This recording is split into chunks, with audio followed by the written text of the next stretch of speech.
الحمد لله رب العالمين والصلاة والسلام على أشرف الأنبياء والمرسلين أما بعد فأعوذ بالله من الشيطان الرجيم من همزه ونفخه ونفثه بسم الله الرحمن الرحيم رب اشرح لي صدري ويسر لي أمري واحلل عقدة من لساني يفقه قولي اللهم انفعنا بما علمتنا وعلمنا ما ينفعنا وزدنا علما فبشر عبادي الذين يستمعون القول فيتبعون أحسنه أولئك الذين هداهم الله وأولئك هم أولو الألباب أعوذ بالله من الشيطان الرجيم بسم الله الرحمن الرحيم وقال للذي ظن أنه ناج منهم اذكرني عند ربك فأنساه الشيطان ذكر ربه فلبث في السجن بضع سنين وقال اور کہا سیدنا یوسف علیہ السلام نے للذی اس شخص کے لیے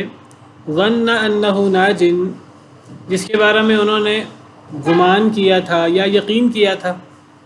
ظن کے بعد اصل میں ان یا ان آئے تو اس میں یقین کا معنی ہو جاتا ہے. اور کہا اس شخص کے بارے میں جس کے بارے میں سیدنا یوسف علیہ السلام نے یہ ان کو علم ہو گیا تھا خواب کی تعبیر کے ذریعے. اللہ نے جو انہیں خواب کی تعبیر کا علم دیا تھا اس سے انہیں پتہ لگ گیا تھا کہ یہ بچ جائے گا اور دوبارہ اپنی ڈیوٹی پہ چلا جائے گا اور یہ باورچی جو ہے اسے سولی دے دی جائے گی. تو جس کے بارے میں انہیں پتہ تھا کہ یہ بچ جائے گا تو اس کو انہوں نے کہا ان دونوں میں سے اذکرنی عند ربک میرا ذکر کرنا اپنے مالک کے پاس. جب تم واپس جاؤ اپنی ڈیوٹی پہ تو تمہیں جب موقع ملے تو بادشاہ کے پاس میرا ذکر کرنا تاکہ بادشاہ کو پتہ لگے کہ جیل کے اندر ایک بے گناہ ایک نیک شخص قید ہے، اس کا کوئی قصور نہیں ہے. سیدنا یوسف علیہ السلام نے یہ تدبیر کی تاکہ وہ بے گناہ جیل میں قید ہیں تو وہ جیل سے رہائی ملے. فَأَنْسَاهُ الشَّيْطَانُ تو بھلا دیا اس کو شیطان نے، یعنی وہ جس نے چھوٹ جانا تھا اور وہ شراب نچوڑنے والا اسے بھلا دیا شیطان نے. ذکر ربی ہی اپنے رب کے پاس ذکر، یعنی کس کا ذکر؟ حضرت یوسف کا ذکر. حضرت یوسف کا ذکر اپنے مالک کے پاس اپنے بادشاہ کے پاس. یہاں رب مالک اور بادشاہ آقا کے معنی میں. بھلا دیا اس کو شیطان نے اپنے مالک کے پاس ذکر یعنی حضرت یوسف کا. فلبث فی السجن تو وہ رہے قید میں حضرت یوسف علیہ السلام بضع سنین کئی سال. بضع کا اطلاق عربی زبان میں 3 سے لے کے 9 سال تک ہوتا ہے. 3 سے لے کے 9 تک. تو کئی سال وہ جیل میں رہے، ان کو رہنا پڑا. کتنے سال؟ 3 سے 9 کے درمیان یہ سال ہو سکتے ہیں. تو بعض مفسرین نے ذکر کیا ہے کہ یہ سیدنا یوسف علیہ السلام کو جیل میں 7 سال رہنا پڑا. ان کا کہنا یہ ہے کہ سیدنا ایوب علیہ السلام کی جو بیماری ہے وہ بھی 7 سال کی تھی اور سیدنا یوسف علیہ السلام کی جو آزمائش ہے جیل کی تو یہ بھی 7 سال کی تھی. واللہ عالم. بعض علماء کی رائے ہے کہ 12 سال، بعض کی رائے 14 سال. اللہ کو بہتر پتہ ہے. زیادہ بہتر رائے اس 7 سال والی محسوس ہوتی ہے اس لیے کیونکہ بضع کا اطلاق 3 سے 9 تک ہوتا ہے عربی زبان میں. تو سیدنا یوسف علیہ السلام نے تدبیر کی کہ انہیں بے گناہ جو وہ جیل میں ہیں انہیں رہائی ملے. تو تدبیر کرنی چاہیے. تدبیر کرنے کا اللہ نے حکم دیا ہے، باقی نتائج اللہ کے ہاتھ میں ہیں. اب وہ بھول گیا جس کو یوسف علیہ السلام نے کہا تھا وہ بھول گیا. تو یہاں بھلانے کی نسبت شیطان کی طرف آئی ہے. تو اس کا مطلب ہے جب انسان بھولتا ہے تو یہ اس کے اندر شیطان کے وساوس کا عمل دخل ہوتا ہے. بری چیزیں ان کی نسبت انسان کی طرف بھی ہو سکتی ہے اور شیطان کی طرف بھی ہو سکتی ہے کیونکہ وہ شیطان کے وسوسے سے ہوتی ہیں. اب یاد رکھنا چاہیے تھا اس شخص کو حضرت یوسف علیہ السلام نے انہیں بہترین تعبیر بھی بتائی تھی تو حضرت یوسف کی مدد کرنی چاہیے تھی، لیکن وہ بھول گیا، اسے شیطان نے بھلا دیا۔ تو یہ ایک اچھی چیز نہیں ہے۔ تو جو چیز اچھی نہ ہو اس کی نسبت انسان کی طرف بھی ہو سکتی ہے اور اس کی نسبت شیطان کی طرف بھی ہو سکتی ہے، ویسے اللہ کی طرف بھی ہو سکتی ہے اصول کے طور پر، کیونکہ یاد رکھنا اور بھولنا یہ اللہ نے انسان کو یہ صلاحیتیں دی ہیں، لیکن ادب کا تقاضا یہ ہے کہ اللہ کی طرف اچھی باتوں کی نسبت کی جائے۔ اصولی طور پر ہر چیز کی نسبت، جیسے ہم پڑھتے ہیں قرآن کریم میں اللہ گمراہ کرتے ہیں، اللہ ہدایت دیتے ہیں، اصولی طور پر تو ہر چیز کی نسبت اللہ کی طرف ہو سکتی ہے، کیونکہ ہر چیز انسان اللہ کی مخلوق ہے اور انسان کا افعال یہ بھی اللہ کی مخلوق ہیں۔ انسان کو جو اللہ نے اختیارات دیے ہیں، انسان اچھا کام کرتا ہے یا برا کام کرتا ہے، وہ اللہ نے طاقت دی ہے تو انسان یہ کام کرتا ہے۔ تو بہرحال یہ بھولنا وغیرہ یہ شیطان کے وسوسے سے ہوتا ہے۔ جب یہ شیطان کے وسوسے سے ہوتا ہے تو پھر انسان کو کیا کرنا چاہیے؟ اگر ایک انسان بھول جائے، بے پرواہ ہو، پھر اسے کیا کرنا چاہیے؟ ایسے شخص کو ذکر و اذکار کرنے چاہیے، اللہ کو یاد کرنا چاہیے۔ جب اللہ کو یاد کرے گا تو ظاہری بات ہے شیطان دور بھاگے گا، جب شیطان دور بھاگے گا تو انسان کو چیز یاد آ جائے گی۔ سیدنا موسیٰ علیہ السلام اور ان کے ساتھ ان کا ایک خادم تھا، تو حضرت موسیٰ علیہ السلام نکلے تاکہ وہ خضر علیہ السلام سے ملاقات کریں اور ان سے علم سیکھیں۔ اللہ نے نشانی بتائی تھی، تو اب حضرت موسیٰ اور حضرت یوشع بن نون ان کے ساتھ تھے، تو مچھلی کو رکھا ہوا تھا، تو وہ مچھلی پکی ہوئی تھی، تو وہ مچھلی وہ سامان سے نکل کر سمندر میں کود گئی۔ حضرت یوشع علیہ السلام حضرت موسیٰ علیہ السلام کو ذکر نہیں کر سکے یہ بات۔ جب حضرت موسیٰ علیہ السلام نے کھانا مانگا اگلے دن صبح، تو حضرت یوشع کو یاد آیا، انہوں نے بھی یہی کہا کہ مجھے یہ چیز شیطان نے بلا دی کہ میں آپ سے اس کا ذکر کرتا ہوں۔ سورہ کہف میں موجود ہے، وَمَا أَنسَانِيهُ إِلَّا الشَّيْطَانُ أَنْ أَذْكُرَهُ، سورہ کہف آیت نمبر 63۔ حضرت یوشع بن نون کہتے ہیں حضرت موسیٰ نے فرمایا کھانا لاؤ، ہمیں تھکاوٹ ہوئی ہے۔ تو حضرت یوشع کہنے لگے کہ جب ہم نے چٹان کی طرف پناہ لی تھی تو میں مچھلی بھول گیا تھا اور نہیں بھلایا اس کو مجھے مگر شیطان نے کہ میں اس کو یاد کروں، تو شیطان نے مجھے یہ بات بھلا دی۔ اور اس مچھلی نے سمندر کے اندر بڑی عجیب راہ لی تھی، زندہ ہو کر سمندر کے اندر وہ گئی تھی، اور جب وہ سمندر کے اندر کودی تھی تو سمندر کے اندر سرنگ سی بن گئی تھی۔ جب وہ مچھلی سمندر کے اندر گئی تو وہ پانی ملا نہیں آپس میں۔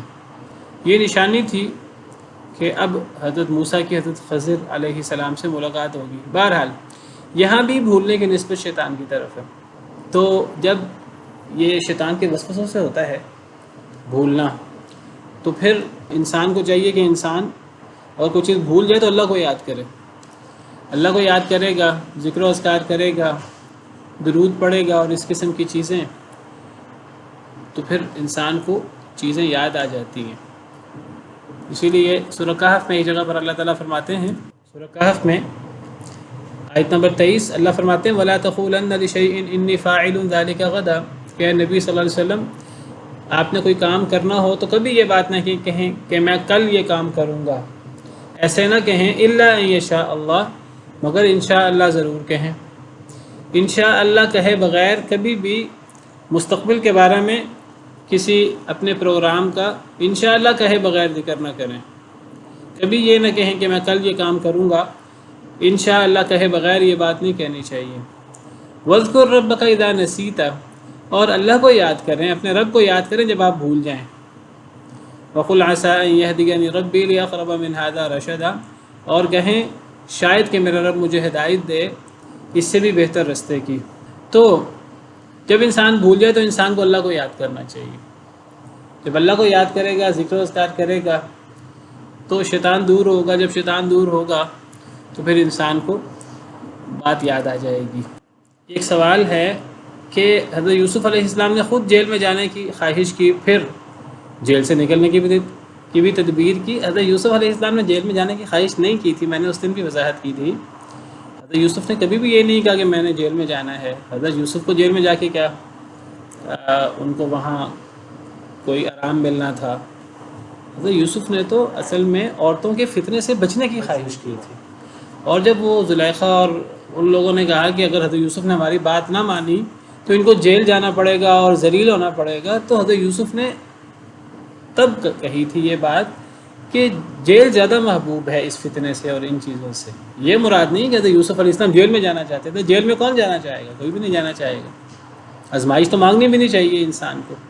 میں نے اس دن وضاحت بھی کی تھی کہ حضرت یوسف علیہ السلام نے جیل میں جانا نہیں چاہا، بلکہ حضرت یوسف تو اصل میں عورتوں کے فتنے سے بچنے کی بات کر رہے تھے. تو جیل میں جا کر کون خوش ہوتا ہے؟ کوئی بھی خوش نہیں ہوتا. وقال الملك إني أرى 7 بقرات سمان يأكلهن 7 عجاف و7 سنبلات خضر وأخر يابسات. وقال الملك، اور بادشاہ نے کہا. اگر لام کے نیچے زیر ہو تو بادشاہ، اگر لام کے اوپر زبر ہو تو فرشتہ. وقال الملك، بادشاہ نے کہا. انی ارا، بے شک میں نے دیکھا ہے، بے شک میں دیکھتا ہوں. 7 بقرات، 7 گائیں. سمان موٹی، سمین سمان موٹی. یأکلہن 7 عجاف، کھا رہی ہیں انہیں 7 گائیں. عجاف دبلی پتلی. و7 سنبلات، اور 7 بالیاں. خضر سرسبز. وأخر یابسات، اور دوسری یابسات خشک. اب سیدنا یوسف علیہ السلام کو جیل میں رہنا پڑا، کئی سال جیل میں رہنا پڑا. اب یہ لمبا عرصہ گزر گیا، اللہ کو پتہ ہے بہتر کتنا عرصہ گزرا.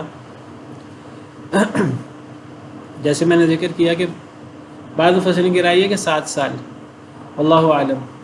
بہرحال جب وہ اتنے سال گزر گئے اور اللہ کے علم کے مطابق حضرت یوسف کے باہر نکلنے کا وقت آ گیا، تو اللہ کی اپنی تدبیر ہوتی ہے، اللہ کے اپنے فیصلے ہوتے ہیں. ہم سمجھتے ہیں کہ اتفاق زمانہ ہے. تو بہرحال حالات یہ بنے کہ بادشاہ نے عزیز مصر، جس کا وزیر تھا، جس عزیز مصر کی بیوی کے ساتھ وہیں حضرت یوسف رہتے تھے، اور سارا معاملہ پیش آیا، تو بادشاہ نے خواب دیکھا. تو بادشاہ نے پھر اپنے سرداروں کو اکٹھا کیا، درباریوں کو اکٹھا کیا، اور درباریوں کو اکٹھا کر کے اس نے کہا کہ میں نے ایک خواب دیکھا ہے، تو مجھے اس خواب کی تعبیر کرو. تو بادشاہ نے اپنا خواب بیان کیا دربار میں.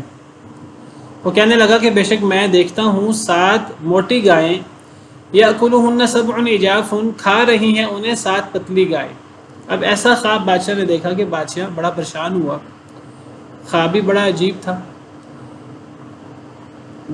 گائیں تو گایوں کو نہیں کھاتی، لیکن گائیں گایوں کو کھا رہی ہیں، اور پھر پتلی گائیں موٹی گایوں کو کھا رہی ہیں. اگر کھانا تھا تو موٹی گائیں کھاتی. تو 7 موٹی گایوں کو 7 پتلی گائیں کھا رہی ہیں. ایک تو یہ دیکھا. اور کیا دیکھا؟ 7 بالیاں سرسبز اور دوسری خشک. دوسری یعنی دوسری 7 بالیاں. 7 بالیاں سرسبز اور دوسری یعنی دوسری 7 خشک. دوسری خشک. 7 سرسبز بالیاں دیکھیں اور خشک بالیاں بھی دیکھیں، گندم کی جو بالیاں ہوتی ہیں جس کے اندر دانے ہوتے ہیں.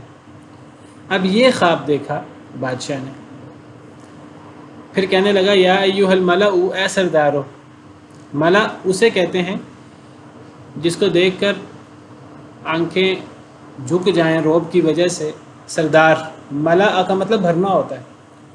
تو ملا سے مراد ایسے لوگ جن کا عہدہ ہو، جن کے وقار کی وجہ سے، جن کے رعب کی وجہ سے آنکھیں جھک جائیں، آنکھیں رعب سے بھر جائیں. تو اے سردارو، بادشاہ نے اپنے خاص درباریوں کو مخاطب کیا. افتونی فی رؤیای، مجھے بتاؤ میرے اس خواب کے بارے میں، مجھے فتویٰ دو میرے اس خواب کے بارے میں، میرے اس خواب کی تعبیر بیان کرو. ان کنتم للرؤیا تعبرون، اگر ہو تم خوابوں کی تعبیر بیان کر سکتے، اگر تم خوابوں کی تعبیر بیان کر سکتے ہو تو مجھے میرے اس خواب کے بارے میں فتویٰ دو، مجھے اس خواب کی تعبیر بیان کرو. قالوا اضغاث احلام، انہوں نے کہا اضغاث احلام، پریشان خیالات ہیں۔ اضغاث اصل میں ضغصن کی جمع ہے اضغاث، اور ضغص کسے کہتے ہیں؟ ٹہنی کو کہتے ہیں۔ حضرت ایوب کے قصے میں ہم پڑھ آئے ہیں سورہ صاد کے اندر کہ حضرت ایوب نے قسم اٹھائی تھی کہ اگر مجھے اللہ نے صحت دی تو میں اپنی بیوی کو 100 کوڑے ماروں گا کسی وجہ سے۔ تو جب انہیں صحت ملی، اب حضرت ایوب پریشان کہ میں نے یہ کیسی نظر مانی ہے، کسی وجہ سے پریشانی، بیماری کی وجہ سے، بیوی کی کسی بات سے ناراض ہو کر انسان بیماری میں کچھ چڑچڑا بھی ہو جاتا ہے۔ انہوں نے یہ نظر مان لی تو اللہ نے فرمایا کہ آپ ٹہنیاں لے لیں، گٹھا لے لیں، وخذ بیدک ضغثا، ٹہنیوں کا گٹھا لے لیں اور آپ اس سے ایک دفعہ مار دیں تو آپ کی قسم پوری ہو جائے گی۔ تو ضغثا، وخذ بیدک ضغثا، تو ضغث کہتے ہیں ٹہنیوں کو، اس کی جمع اضغاث، ٹہنیاں لفظی معنی۔ احلام خوابوں کی مراد ہے پریشان خیالات، یعنی انسان روزمرہ زندگی میں پریشان ہوتا ہے اپنے روزمرہ معاملات میں، تو بعض دفعہ وہ پریشانیاں خواب میں مجسم ہو کے آ جاتی ہیں۔ 3 قسمیں ہوتی ہیں خوابوں کی، ایک سچے خواب جو اللہ کی طرف سے مبشرات ہوتے ہیں، اور ایک جھوٹے خواب جو شیطان کی طرف سے ہوتے ہیں پریشان کرنے کے لیے، خوف زدہ کرنے کے لیے، اور تیسرے خواب جو پریشان خیالات ہوتے ہیں، انسان جس معاملے میں پریشان ہوتا ہے، ٹینشن میں ہوتا ہے، وہی چیز بعض دفعہ خواب میں آ جاتی ہے۔ انسان کاروباری معاملات میں پریشان ہو، وہی کاروباری معاملات خواب میں آ جاتے ہیں، پیپر وغیرہ کی وجہ سے پریشان ہو، عدالتوں کے دیگر چکر لگا رہا ہو، وہی چیزیں خواب میں مجسم ہو کے آ جاتی ہیں۔ تو انسان جس میں پریشان ہو وہ چیز خواب میں آ جاتی ہے، جس میں کوئی ایسی بشارت وغیرہ نہیں ہوتی۔ تو انہوں نے کہا کہ یہ کوئی بامقصد خواب نہیں ہے، یہ پریشان خیالات ہیں۔ آپ نے کوئی گائے وغیرہ دیکھی ہوں گی، روزمرہ کے معاملے میں آپ پریشان ہوں گے، یا یہ گندم وغیرہ کا، تو وہی چیز آپ نے خواب میں دیکھ لی۔ تو یہ کوئی ایسا خواب نہیں ہے جس کی کوئی تعبیر بھی ہو، یہ پریشان خیالات ہیں۔ اور ساتھ ہی انہوں نے کہا وَمَا نَحْنُ بِتَأْوِيلِ الْأَحْلَامِ بِعَالِمِينَ، اور نہیں ہیں ہم خوابوں کی تعبیر جاننے والے، ہم خوابوں کی تعبیر جاننے والے نہیں ہیں۔ یہ اگر اس خواب میں کوئی مقصد ہے، کوئی میسج ہے، کوئی پیغام ہے، تو ہم خوابوں کی تعبیر کے بہت ماہر نہیں ہیں۔ یہ اس خواب کی تعبیر کے بارے میں ہم کچھ بتا نہیں سکتے کہ اس خواب سے کیا مراد ہے۔ غائن پر زبر بھی ہے اور کھڑی زبر بھی ہے۔ یہ عربی قرآن ہے، اس عربی قرآن میں جہاں بھی کھڑی زبر ہوگی اس سے پہلے زبر بھی ہوگی، یہ صرف غائن پر نہیں ہے۔ یہ آگے احلام میں یہ لام پر بھی زبر بھی ہے، کھڑی زبر بھی ہے۔ سنبلات میں بھی لام پر زبر بھی ہے، کھڑی زبر بھی ہے۔ ہمارے پاکستانی مصاحف میں صرف کھڑی زبر ڈالی جاتی ہے، زبر نہیں ڈالی جاتی، لیکن عرب مصاحف میں کھڑی زبر کے ساتھ جہاں بھی کھڑی زبر ہوگی تو وہاں زبر بھی ہوگی۔ جیسے یہ راوتن، یہاں را کے اوپر زبر بھی ہے اور کھڑی زبر بھی ہے۔ تو یہ عربی مصاحف کا ایک عام انداز ہے، بلکہ زیادہ بہتر انداز یہی ہے کھڑی زبر لکھنے کا۔ وقال الذي نجا منهما وادكر بعد امة انا انبئكم بتأويله فارسلون، کہا اس شخص نے جو نجات پا گیا تھا ان دونوں میں سے، حضرت یوسف کے جو قید کے ساتھی تھے، ان دونوں میں سے جو نجات پا گیا تھا، اب یہ جتنے بھی سال گزرے، 7 سال، یہ جتنے بھی، اور یہ اب بادشاہ نے خواب دیکھا اور خواب بیان کیا، اور درباری کہتے ہیں ہمیں خواب کی تعبیر کا پتہ نہیں ہے۔ اب یہ بندہ بھی دربار میں موجود تھا، اب اسے یاد آ گیا سارا واقعہ کہ ہم نے بھی خواب دیکھا تھا اور حضرت یوسف نے تعبیر کی تھی، اور حضرت یوسف کی تعبیر کیسی مکمل طریقے سے پوری ہوئی جزئیات کے ساتھ، اس نے تو عملی تجربہ کیا تھا۔ اس کے بارے میں حضرت یوسف نے فرمایا تھا کہ تم دوبارہ اپنے وظیفے پر، اپنی ڈیوٹی پہ چلے جاؤ گے۔ دوسرے کے بارے میں فرمایا تھا کہ اسے سولی ہو جائے گی، جیسے فرمایا تھا ویسے ہی ہوا۔ تو اب اس کو تو پورا تجربہ ہوا تھا، اب اسے سارا واقعہ یاد آ گیا، وہ جو بھول گیا تھا تو وہ چیز دوبارہ ساری یاد آ گئی۔ وَادَّكَرَ بَعْدَ أُمَّةٍ، وَادَّكَرَ کا کیا مطلب ہے؟ اس کا روٹ کیا ہے؟ وَادَّكَرَ محسوس ایسے ہوتا ہے جیسے اس کا روٹ دال کاف را ہے، اس کا روٹ حروف اصلی دال کاف را نہیں ہے، اس کے روٹس، اس کے روٹ ورڈز جو ہیں وہ ذال کاف را ہے ذکر۔ تو جب ذکر ہے تو پھر زال کدھر ہے؟ تو یہ گرامر کی تفصیلات ہیں، اس کے قواعد ہیں۔ گرامر کا ایک قاعدہ یہ ہے، آپ کے سامنے بیان کر دیتا ہوں۔ باب افتعال میں فا کلمہ میں زال آ جائے، دال آ جائے، زال آ جائے یا زا آ جائے، یہ تین حروف آ جائیں کہاں؟ باب افتعال، باب افتعال اس کے فا کلمہ میں، مزید فی کے جو ابواب ہیں ان میں باب افتعال، اس کا ماضی افتعال اور مضارع یفتعلو ہوتا ہے۔ تو باب افتعال کے فا کلمہ میں اگر دال آ جائے یا زال آ جائے یا زا آ جائے تو کیا ہوتا ہے؟ اس صورت میں باب افتعال کی تا کو دال کر دیتے ہیں، دال سے بدل دیتے ہیں۔ یہ گرامر کا قاعدہ ہے مشہور۔ باب افتعال کے فا کلمہ میں دال، زال یا زا آ جائے تو تا کون سی جو باب افتعال کی یہ تا ہے، اس تا کو دال سے بدل دیتے ہیں۔ جب اس تا کو دال سے بدل دیتے ہیں، اب پچھلا کلمہ یا دال ہے، وہ بھی دال ہے، یہ بھی دال ہے، تو وہ دونوں میں ادغام ہو جائے گا۔ پچھلا کلمہ زال ہے تو مثلا دیکھیے، مثلا دعا ہے، اگر اسے باب افتعال بنائیں گے تو کیا بنے گا؟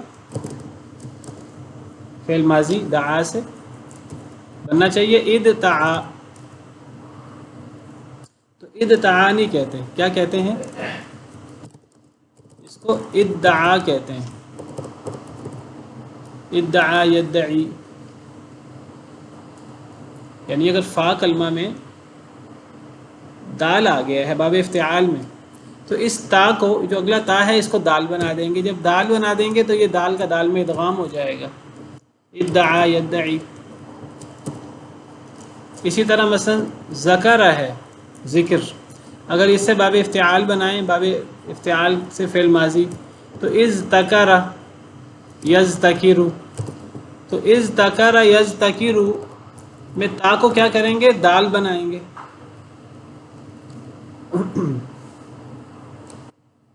تا کو دال بنا دیں گے، جب تا کو دال بنا دیا اب کیا بن گیا؟ از ذکر، از ذکر۔ تو اب کیا کیا؟ پھر زال کو بھی دال بنا کر دال کا دال میں ادغام کر دیا، تو یہ بن گیا ادذکر۔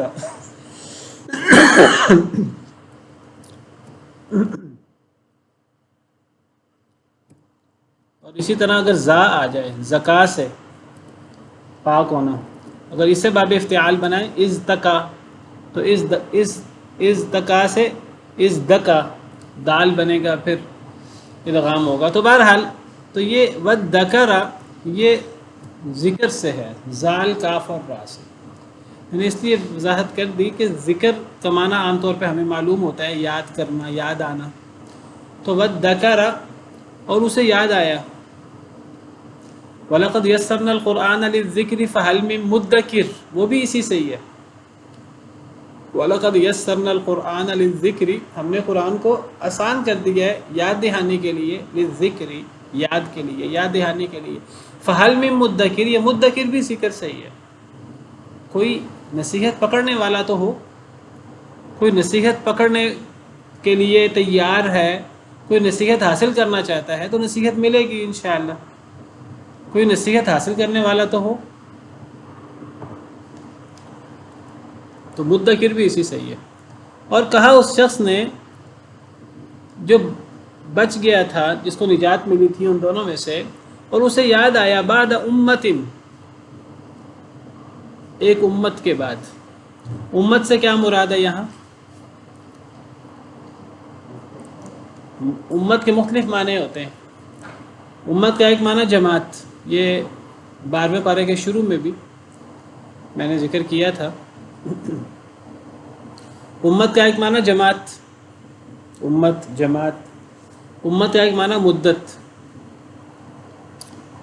اور امت کا ایک معنی امام بھی ہوتا ہے۔ ان ابراہیم کان امۃ قانتا للہ حنیفا، حضرت ابراہیم علیہ السلام ایک امام تھے۔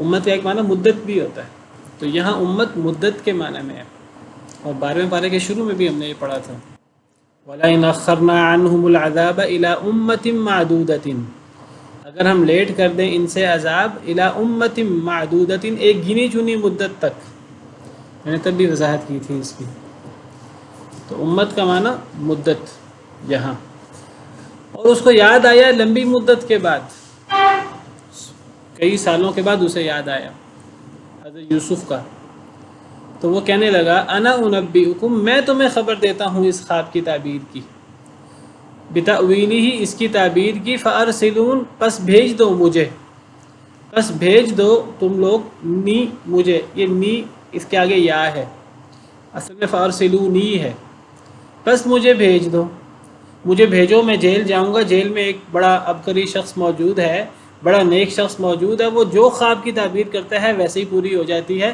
میں تمہیں اس خواب کی تعبیر بتاتا ہوں، مجھے اس کے پاس بھیج دو۔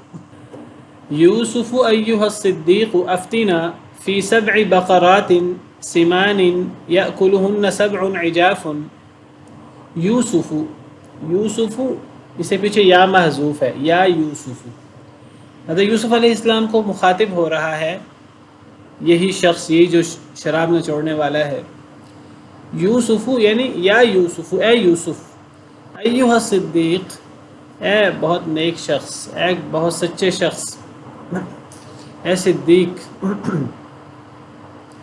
افتینا فی 7 بقرات، فتویٰ دیں ہمیں، تعبیر کریں ہمارے لیے، کسی سوال کا جواب کو فتویٰ کہتے ہیں، وہ سوال خواب کے بارے میں ہے تو خواب کے جواب کو فتویٰ کہہ دیں گے، مراد یہاں تعبیر ہے، فتویٰ دیجیے ہمیں فی 7 بقرات، 7 گایوں کے بارے میں، سمان موٹی، یأکلہن 7 عجاف، کھا رہی ہیں انہیں 7 پتلی گائیں، و7 سنبلات، اور خضر، اور 7 سرسبز بالیاں، وأخرى یابسات، اور دوسری خشک بالیاں۔ یہ ایک خواب ہے، اس خواب کی تعبیر بیان کر دیں۔ لعلی ارجع الی الناس لعلہم یعلمون، شاید کہ میں لوٹوں لوگوں کی طرف اور تاکہ وہ جان لیں، میں لوگوں کی طرف لوٹوں اس خواب کی تعبیر لے کر جو آپ بیان کریں گے، جب میں لوگوں کو اس خواب کی تعبیر بیان کروں گا تو پھر کیا ہوگا، لوگ جان لیں گے، کیا جان لیں گے، آپ کا مقام اور مرتبہ، کہ جیل کے اندر کتنا عالم فاضل شخص موجود ہے جو بے گناہ، میں بتاؤں گا پھر انہیں کس طرح وہ جیل کے اندر موجود ہے، تو مجھے اس خواب کی تعبیر بیان کر دیں تاکہ میں لوگوں کو بیان کروں، تاکہ لوگوں کو آپ کے مقام اور مرتبے کا پتہ لگے۔ قال تزرعون 7 سنین دأبا، فرمایا تم اگاؤ گے 7 سال مسلسل، تزرعون کھیتی باڑی کرو گے، زراعت کرو گے، تم زراعت کرو گے 7 سال مسلسل۔ سیدنا یوسف علیہ السلام نے تعبیر بیان کرنا شروع کر دی، دیکھیے نبی کا اخلاق کیا ہوتا ہے۔ اب حضرت یوسف علیہ السلام نے کتنے سال جیل میں گزارے، یہ نہیں کہا اس سے کہ بھئی اس کو ڈانٹا ڈپٹا نہیں کہ دیکھو مجھے اتنے سال جیل میں رہنا پڑا تمہاری وجہ سے، تم پہلے یاد کر لیتے، یہ نہیں کہا نہیں اب میں نہیں بتاتا، مجھے اتنے سال بے گناہ جیل میں رہنا پڑا ہے، تو خواب کی تعبیر بیان کرنے لگے۔ نبیوں کا اخلاق بہت بلند ہوتا ہے، اس کی مثال پیش کرنا بہت مشکل کام ہے۔ یا میں بادشاہ کے پاس جا کے نہیں کسی قسم انہوں نے یعنی کوئی بہت ناراضگی کا اظہار نہیں کیا، اور خواب کی تعبیر اس کو بیان کرتی، جاؤ جا کر اپنے بادشاہ کو بیان کر دو۔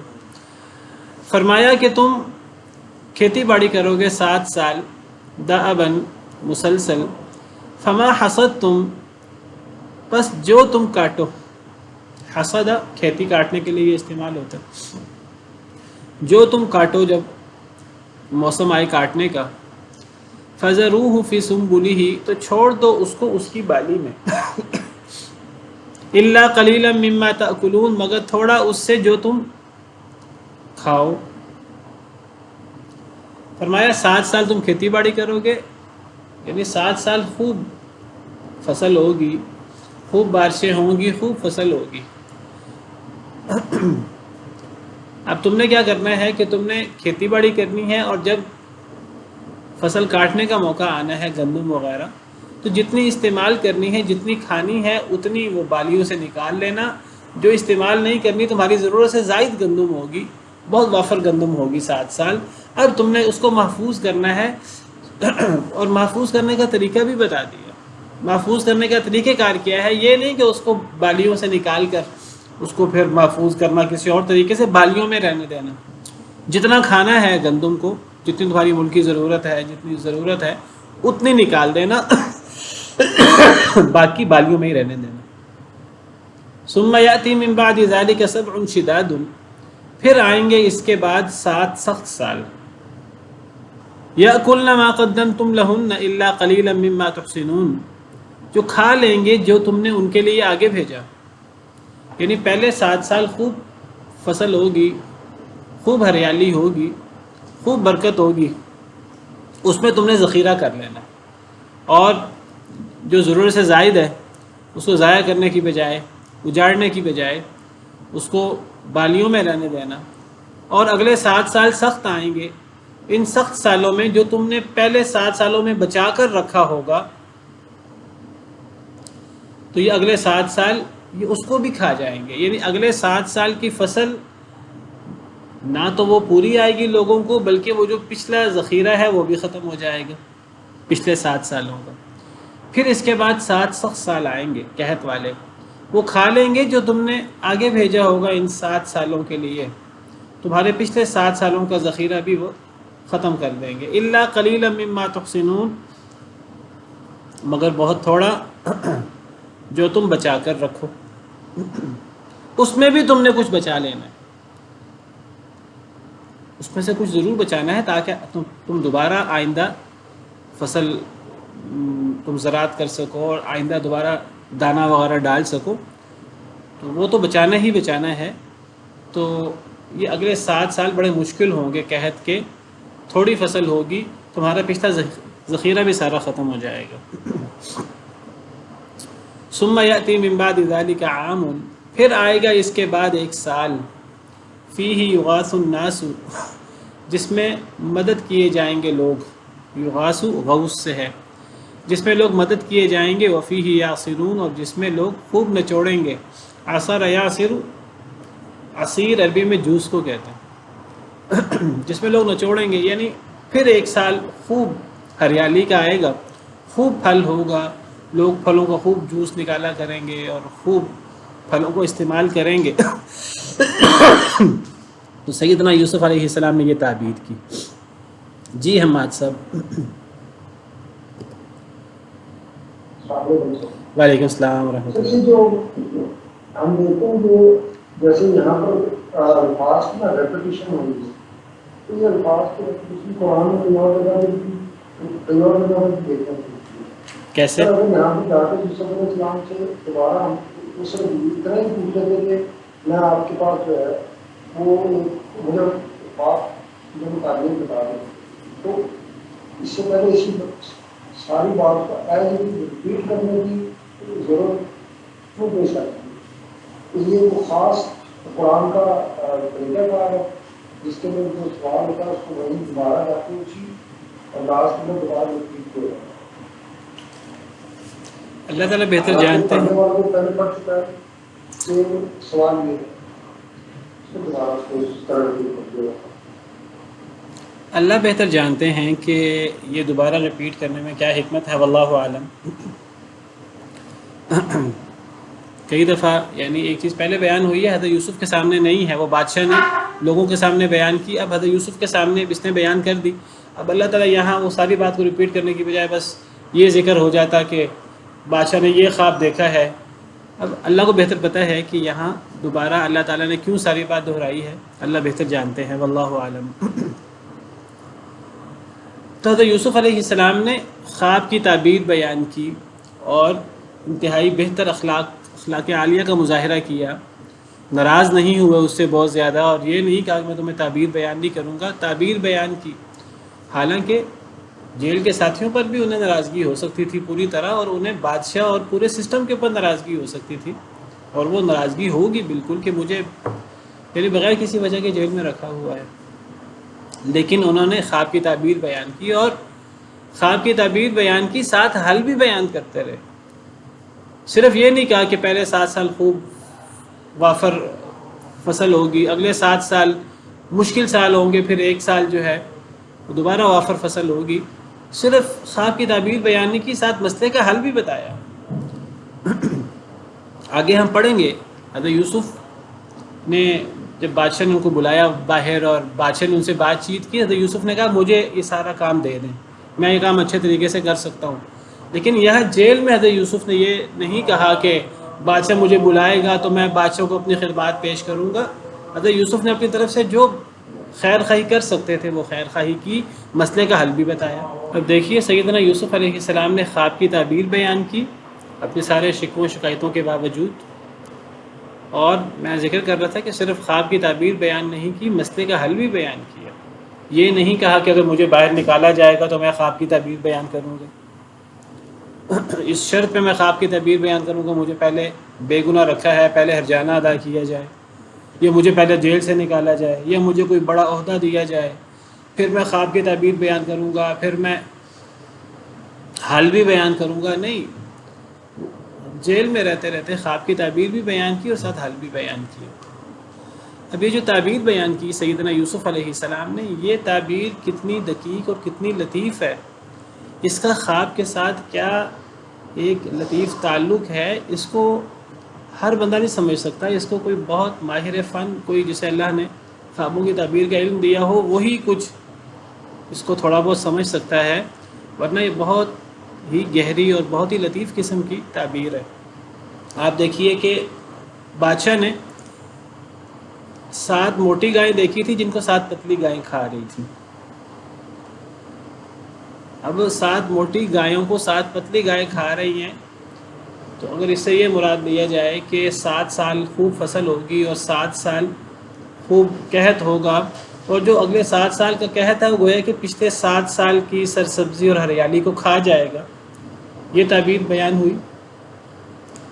لیکن اب آگے جو ہے وہ 7 سرسبز بالیاں اور دوسری خشک۔ اب یہاں یہ ذکر نہیں ہے کہ خشک بالیاں سرسبز بالیوں کو کھا رہی تھیں، اور 7 سرسبز بالیاں تھیں، خشک بالیاں کتنی تھیں اس کی بھی صراحت نہیں ہے۔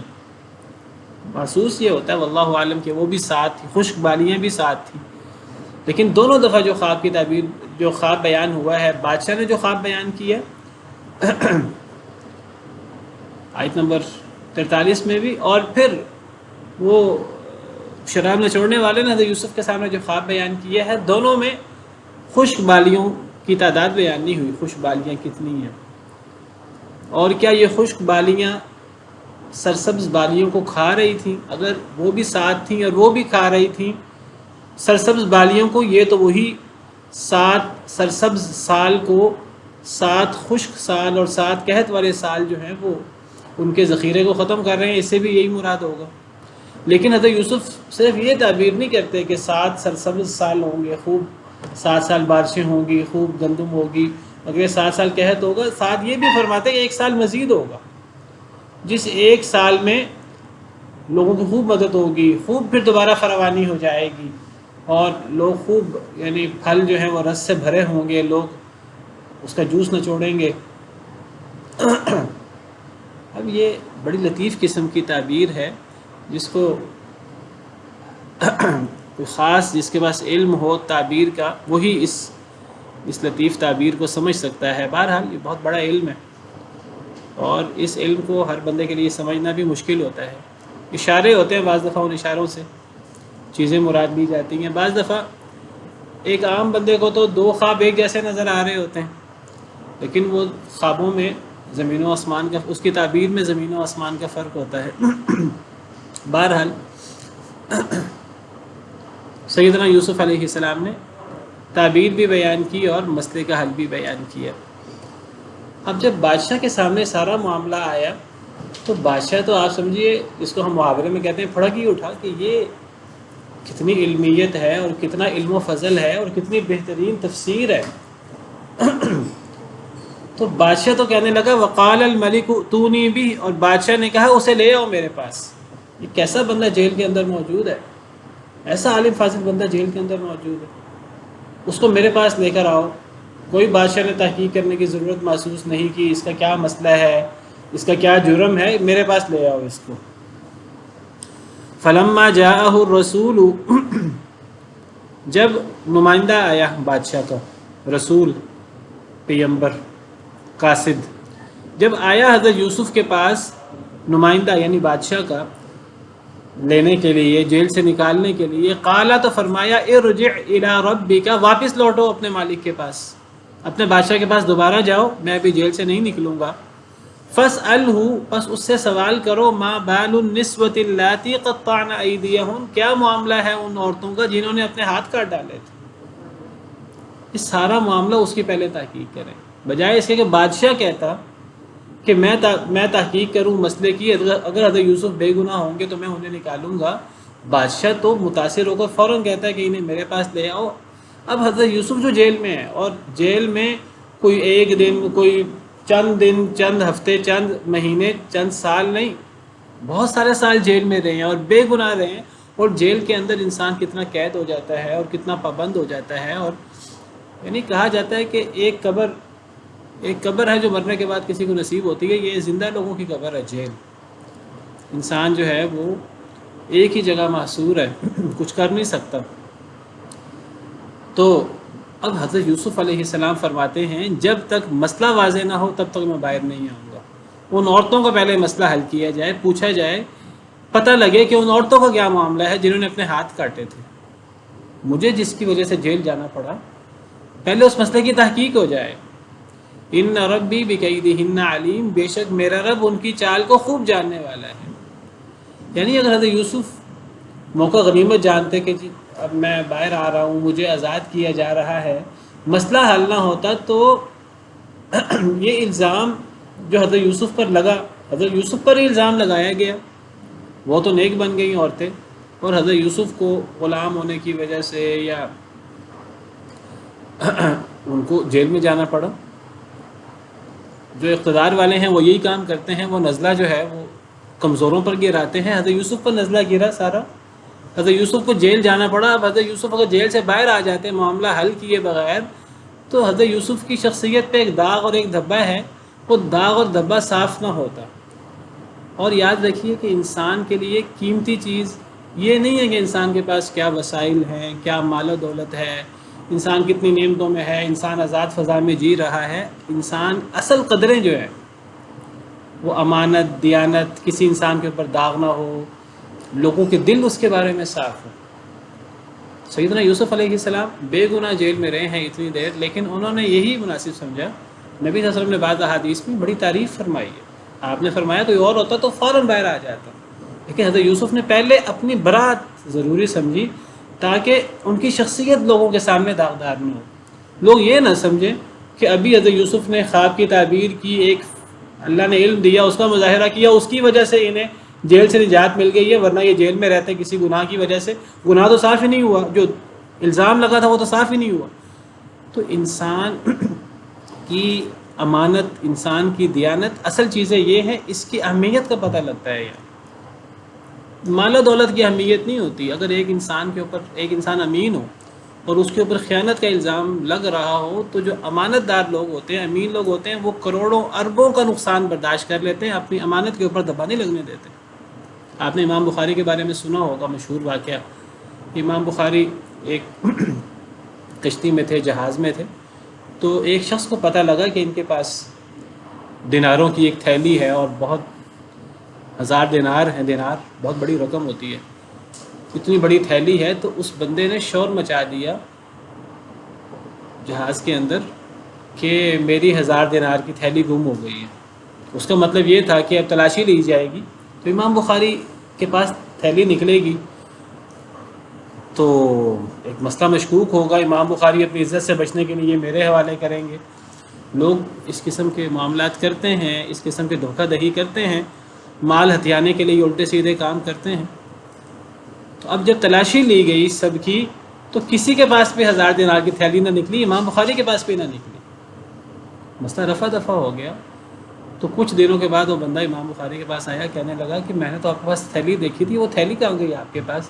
وہ کہنے لگا جب یہ الزام لگا میں نے تھیلی فوراً دریا میں پھینک دی، سمندر میں پھینک دی، کیونکہ میرے نزدیک میری امانت دیانت کی قیمت یہ تھیلی تو کچھ بھی نہیں ہے اس کے مقابلے میں۔ اگر میری امانت دیانت متاثر ہو گئی، میں حدیثیں بیان کرتا ہوں لوگوں کے سامنے، میں اللہ کا دین بیان کرتا ہوں، میرے حدیثیں بیان کرنے کی، میرا اللہ کا دین بیان کرنے کی کوئی وقت نہیں رہے گی، میری زبان کی وقت نہیں رہے گی، میری ثقافت ختم ہو جائے گی، اس کے سامنے یہ 1000 دینار کیا حیثیت رکھتے ہیں۔ تو جیل سے باہر آنا تو بہت چھوٹی چیز ہے، آزمائشوں سے نکلنا تو بہت چھوٹی چیز ہے، اصل تو وہ جو داغ لگا ہوا ہے، جھوٹا الزام لگا ہوا ہے، اس کی تحقیق ہونی چاہیے۔